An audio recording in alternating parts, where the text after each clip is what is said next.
Well, today I have the great joy and privilege of talking with a great friend of mine, Thomas Umstattd, who's the founder of Author Media and the host of the Novel Marketing Podcast, which is the longest running book marketing podcast in the world, which you would never know because Thomas still looks so young. But he helps authors build their platforms, sell more books, and change the world with writing worth talking about. And Thomas and I have grown to kind of know and respect one another over a couple of years now.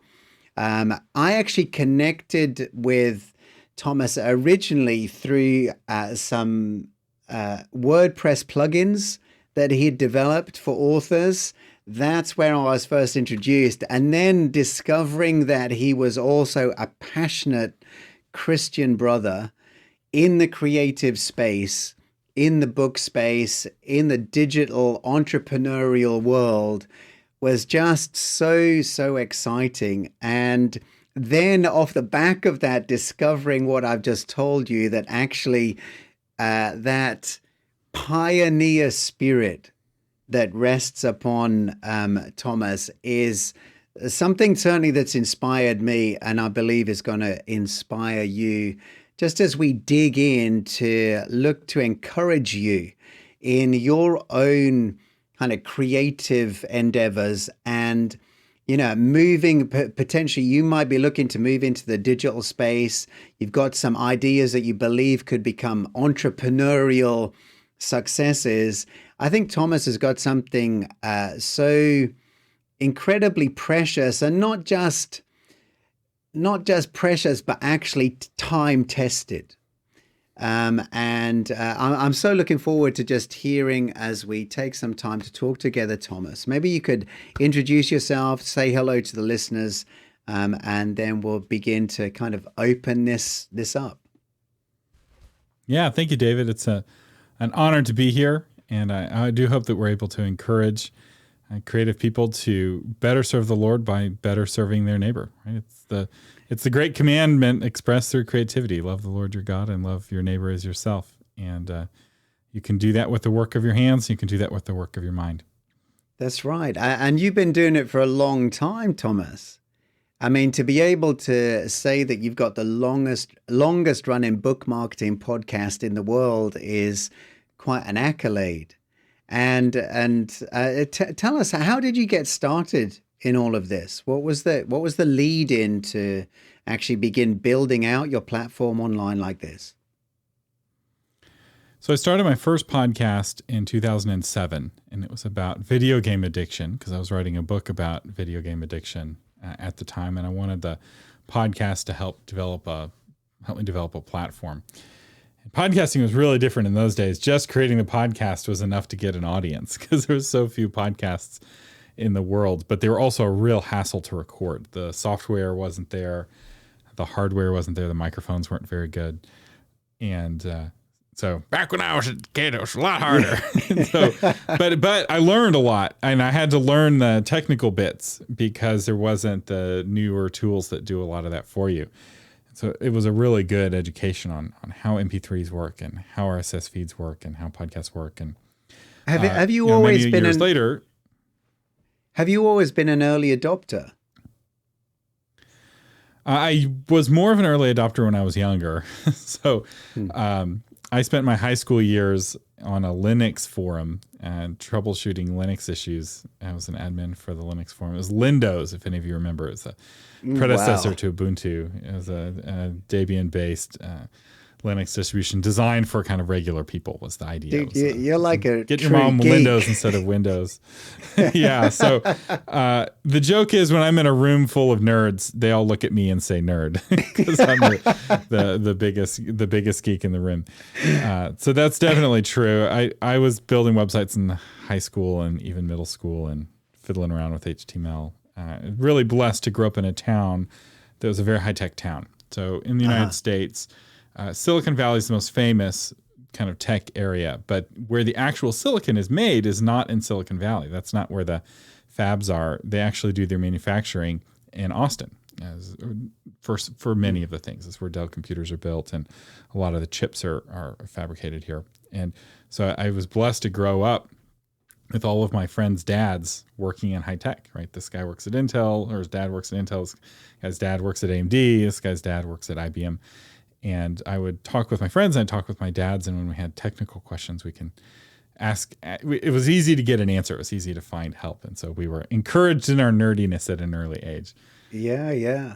So, I mean, I think off the back of that, you were in a position at that time, and also kind of gutsy enough to step in and begin to kind of express your creativity in a space that wasn't so full and wasn't so saturated. I think a lot of people coming in today, Thomas, whether it be into the book writing space, or the podcasting space, or whatever, pretty much anything online, to be honest, even course creation, things like that. I think a lot of people who are listening may feel as though, well, I'm too late to the game. If I start a podcast, it's going to get lost in this ocean. If I try and step up and step out and try and express myself, aren't I too late? What would you say to those people who've got ideas but may be fearful to just step out and express themselves? The grass is always greener on the other side of the fence. And if I could have a conversation with my 2007 self, we'd both be saying to the other one, now is the time to start a podcast, because the 2007 person would see all the gear that I have, right? This amazing mixer that plugs in via USB to my computer, and all of the gear that I could get, right? You can get a really good sounding microphone for $60. That sounds incredible and plugs directly into your computer, so you don't even need a mixer. My 2007 self would have been astounded at that. It's like, why isn't everyone podcasting? There's a joke that we tell here in the States. It's Thomas Jefferson, right? This great luminary, created the Library of Congress. And somebody goes back in time and tells him about smartphones. It's like, this device has access to all the books that have ever been written in the world. You can listen to any of the music that's played in the world. He's like, oh my goodness, you must be a nation of scholars. And he's like, well, we mostly just use it to, look at pictures of cats. It was like, Thomas Jefferson would not be impressed with our use of smartphones. He would be, but you don't have to use your phone just to look at pictures of cats and funny videos on Facebook. You can use it to create. You can use it to read the great works of literature and listen to great music. And there's nothing stopping you. And a lot of people are like, well, you must have a lot of free time. It's like, well, it's all about what you choose to spend your time on. Mm-hmm. Where you sow you will reap. And taking some of your time, your relaxation time, and using it to create actually can be, in some cases, more rejuvenating than using it to consume. And balancing our consumption and our production, I think, is really important, right? You've got the Sea of Galilee, which is this healthy sea, what we call a lake in the United States. It's got fresh water flowing in and fresh water flowing out. And then you have the Dead Sea that only consumes. It's the lowest point on Earth. It's so full of salt, you can almost walk across it. It's so dense. And, Wow. We want to be more like the Sea of Galilee, where we're both bringing in but also giving out, and not like the Dead Sea that only takes in. That is such a powerful picture, because I think there's so much, it literally is so much out there now, and so many of the algorithms try and just push content on us all the time, that you got to be very intentional to choose to kind of step away from that and become a creator. That's right. Because creation doesn't happen by accident. If you are not careful, you just consume, and you've done nothing but consume your whole day. Yeah. And part of what helps to be a creator is to surround yourself with tools of creation. So that phone is not a tool of creation. It can be, but it's primarily a tool of consumption. Whereas a laptop is primarily a tool of creation, right? It's got this keyboard that just begs you to type on it, right? And it's not very fun for consuming, right? If it's been a long day, you don't want to sit back on your couch with your laptop. Right? The laptop is a working device, right? The very design of it invites you to work. And a lot of people don't realize that when they choose, they'll say they've got some money and that I can upgrade my laptop or I can upgrade and get the new phone. They don't realize that when they choose to upgrade the phone and get the new phone rather than upgrade the laptop, they're making a decision for their next several years that they're going to be more of a consumer than a creator. And if you choose, instead of getting the new phone, I'm going to get the new laptop and I'm going to start creating things with it. And the phone, the consumption is going to be the less enjoyable experience where it's broke down and it's slow and the battery is always dying.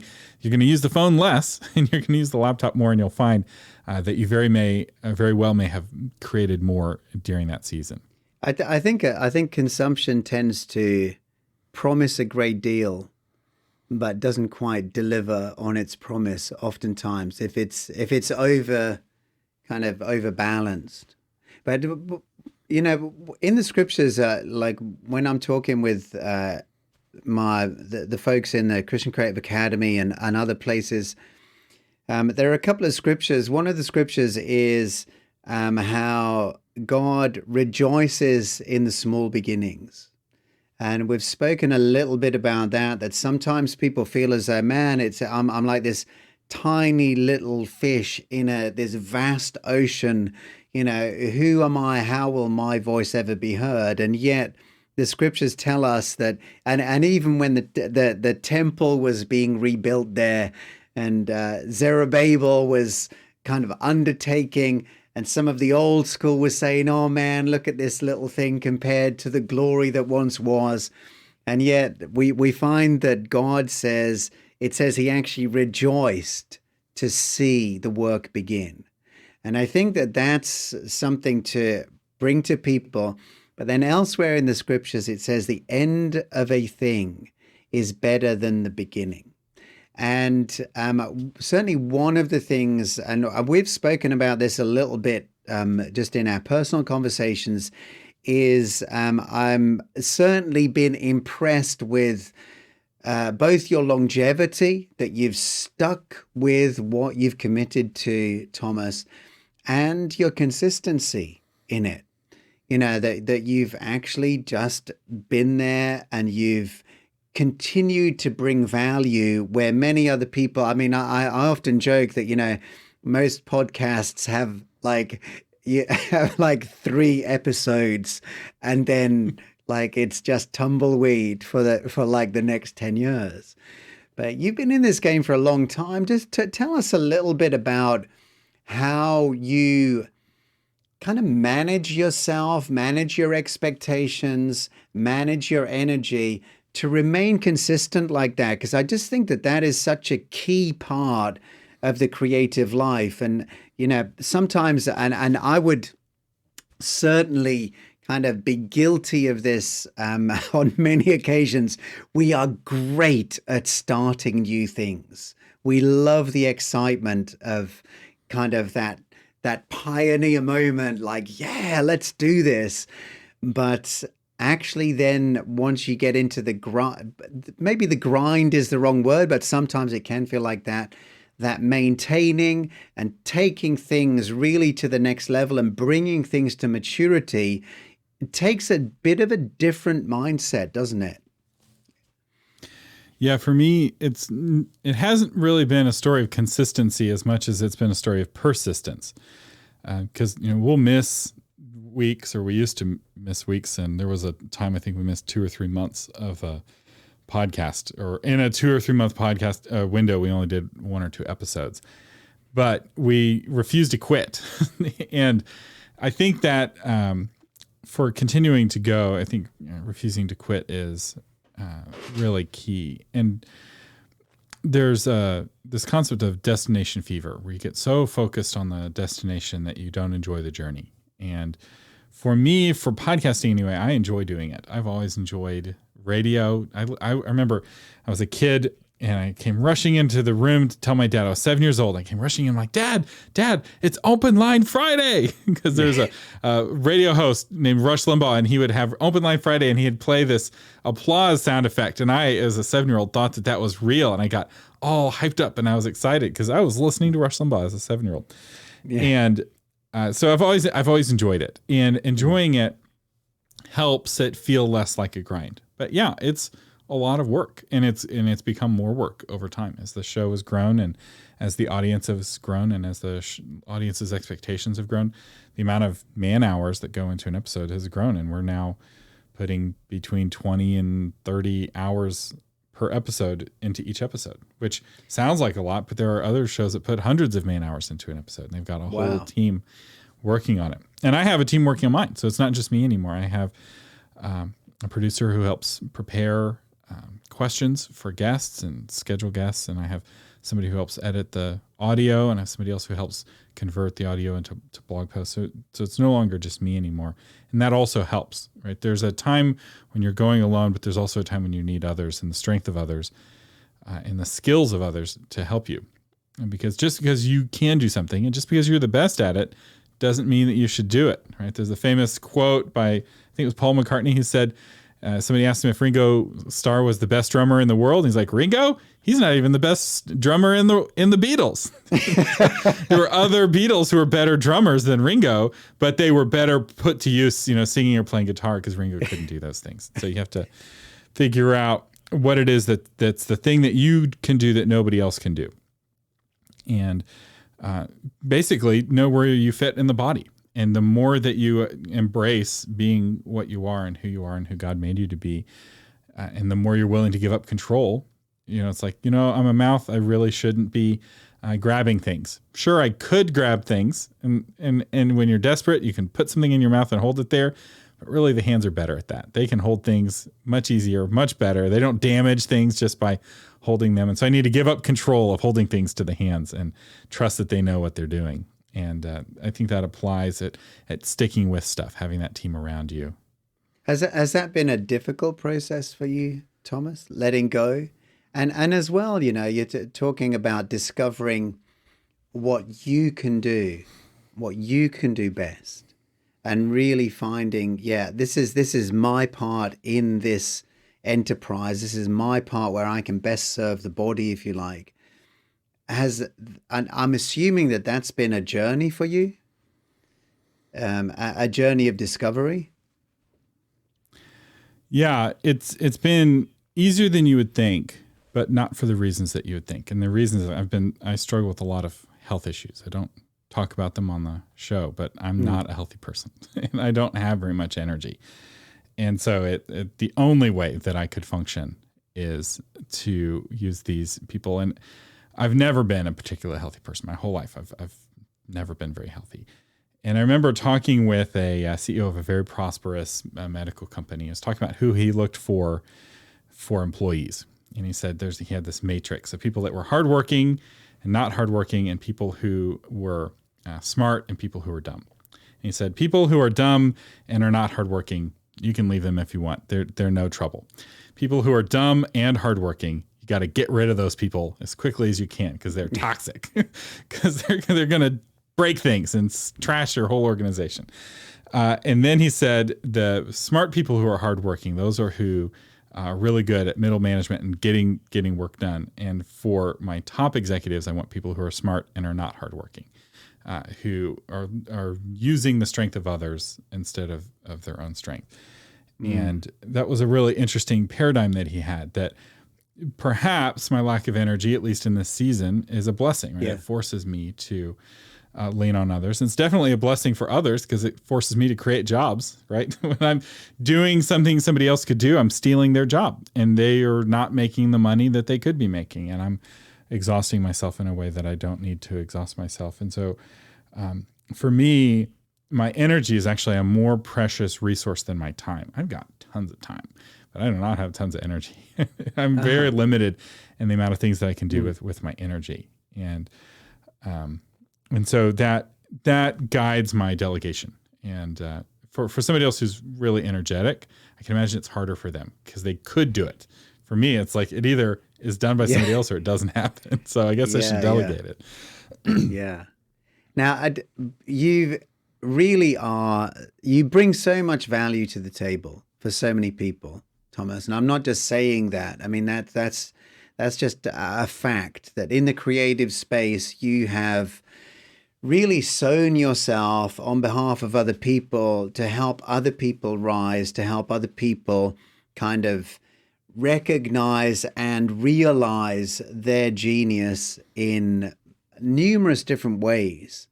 And I know for certain that there'll be people here listening who maybe want to, say, for example, start a podcast, maybe want to write a book. Right now, all that is that hope on the inside. You know, I was just writing, I think it was yesterday or one day in the past week, I was writing about how the Bible talks about faith giving substance to the things that we hope for. That it actually takes those invisible things and makes them visible in some way. And so there'll be people here who are listening like, wow, man, I would just love to do something like Thomas is talking about. I would love to start a podcast, or I would love to write a novel. I've got this idea for a story or a nonfiction book. You were talking about some of the nonfiction books that you've written yourself.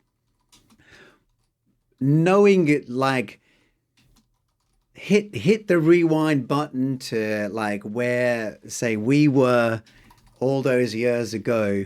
What advice would you give those people who are wanting to come into this creative space and begin to explore the potential of actually generating some kind of income, or certainly making an impact with their stories or with the message that they carry? What advice would you give them, Thomas? So a couple of ideas. The first is I would suggest to go on some dates with your idea. And this is something I started doing where I will go and get lunch at a restaurant with me and my legal pad and the idea. And I'll just explore the idea. I'll just kind of jot down all of my thoughts about the idea. Some podcast episodes will start this way, where I'll just be drafting everything I know about a topic and kind of dumping what's currently in my head on the topic onto the page so I can see where the gaps are, or where I need to put some more thought or perhaps do some more research. And sometimes I'll go on dates with ideas, and that's all that happens, right? Me and the idea realize that we're not a good fit. It's like, maybe I shouldn't get married to this idea. This was a fun date. I enjoyed lunch, but it's not you, it's me. We're just not compatible. You looked great. I thought you were a good idea, but you're not as good of an idea as I thought. I get that. And I think I've married a few in the past. I've later thought, what did I do that for? You know, like. That's right. And the date can be fun. And, you know, maybe you'll learn some things about the idea, or you'll think through it and it'll be useful later. But, you know, just because you wanted to start a podcast on that thing doesn't mean you should. Or maybe the actual podcast should have a different form and than your initial idea. And it takes some kind of refining to help you with that. But my other suggestion is actually probably not what you're expecting. And it's from a quote from Jesus. And I only know it in the King James. And it is, "Until you are faithful with that which is another man's, who will give you that which is your own?" And a lot of people want to go and be the Barnabas right away. Be the Paul right away. And they're not willing to be the Barnabas. And you will learn faster assisting somebody else who's a few steps ahead of you. And you'll make money faster because they need help, right? And you can learn, right? You can be Elisha to Elijah, right? Where Elisha is walking behind Elijah, he's carrying his staff, he's assisting him. But then when Elijah leaves, Elisha immediately knows what he's doing, right? He's not figuring things out. He gets the mantle and the authority, but he also had the training and the experience of Elisha. Could you imagine, like, you know, sitting at the campfire and listening to Elijah tell the stories, right? All of the experiences that Elijah had to learn the hard way, Elisha got to learn the easy way. Right? And he was being paid or being compensated. I don't know how it worked back then, but look for opportunities to do that. Instead of jumping straight in to making your own podcast, reach out to a podcaster and be like, hey, can I edit your podcast? Can I help produce the podcast? And maybe they'll pay you, maybe they won't at first. But if you're good, they'll want to pay you if you threaten to leave, right? It's like they start to rely on you and you're like, hey, I need to be compensated, and you can explore that. But everyone's happy to do a podcast, be a podcast host for free, right? You're not getting paid when you start your own podcast. You're paying money. And it's that craving of the glory, having your face on the cover, having your name on the book. And if you're willing to help some other people write their books first, and being faithful in that role of an assistant, you're going to learn better and you're going to gain that confidence. And a lot of the people who look like they're overnight successes were quietly behind the scenes helping a lot of other people become successes first. And then they took all of those skills that they gained helping others, and then they do it themselves. Wow, that's such powerful words, humbling words, I think. You know, sometimes we live in a very me-centered culture, don't we? A very celebrity type culture. And I mean, certainly one of the things that I've struggled with sometimes is in that celebrity culture, everything is just trumpeting and fanfares about, you know, I've made this much money, or I've got this many followers, or follow me, you know, buy my product and you can like become what I am. But they fail to tell you that they've been in the game for 25 years to become what they are. You know, it's like just that's only one of the tricks. Yeah, just like this product. There's many other tricks. So like, carry on, mate. Like, for instance, they'll say, I made $1 million. And what they won't tell you is that they spent $950,000 on advertising to make that $1 million. There's a lot of ways to look more successful than you really are. Yeah. And to remain humble and to remain sensitive in this online space, I think actually takes a lot of intention, because it is very noisy. And once you get into it as well, all of the algorithms that exist conspire to suck you into a whirlpool. Sometimes I found, Thomas, of inadequacy.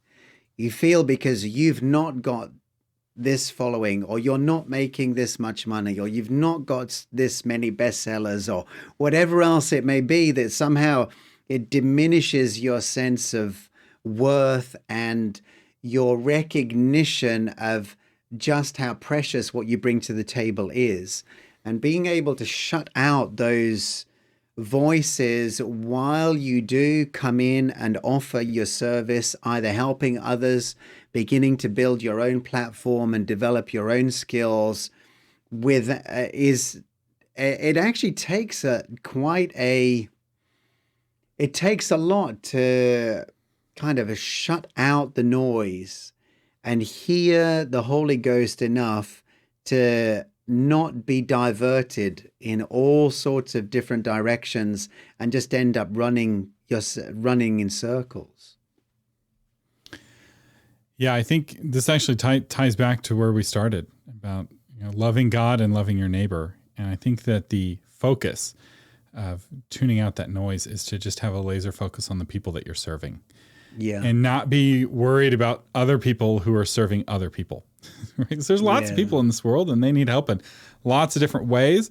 And instead of looking at others who are serving others, if you're just focused on, here is the community I've been called to serve, and I'm going to serve them. And this is something I wrestled with, because authors don't have a lot of money.